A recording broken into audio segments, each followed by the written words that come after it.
Alrighty, here we are on slide 9.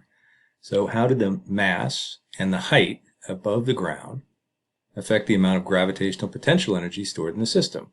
So just like in slides 7 and 8, those were about kinetic energy and the mass and the speed. This is about the mass and the height and how it affects the amount of gravitational potential energy. So let's just whip through that real quick. We'll go back to the simulation.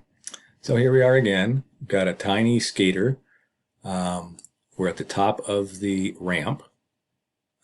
So if he's almost at 6 meters above the bottom, and is a small amount of potential energy, but it's all potential energy. There's no kinetic energy. So the potential energy is equal to the total energy in the system in this circumstance, right? So you could just say when the height is at its maximum, the potential energy is at its maximum. And if you have a small mass, it's one value for the total energy in the system, or the potential energy. And if you have a larger skater, the mass is higher, the total amount of energy in the system, which in this case, since it's at the top, is all potential energy, is going to be at its maximum. So you know the question is saying, what's the relationship between the mass and the amount of potential energy in the system? So it's when there's more mass, there's more potential energy in the system. And the maximum of potential energy, as we've seen in the other slides, is when the height above the ground is the highest. So let's let him go down and see what happens. We think we know, but let's just make sure. Okay. I let it go too far.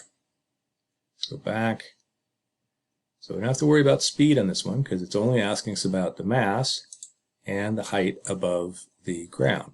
So when the height above the ground is at 0, see, down here, the amount of potential energy in the system, gravitational potential energy, is what? 0. And when it is at the highest point, the maximum height is where the maximum gravitational potential energy is in the system.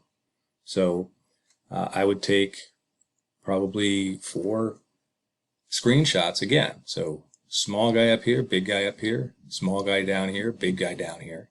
And then you should be able to get all the information to answer the question. So I will leave you to that. Again, it's useful to remind yourself, what is it that you're trying to answer? What is the question you are asking of the world? So in this case, how do the mass and the height above the ground affect the amount of gravitational potential energy stored in the system? Pretty straightforward question. You have the information. When the mass is the greatest, when mass is greater, there's more potential energy. And when the height is the greatest, that's the maximum potential energy. Don't need to go too much deeper than that.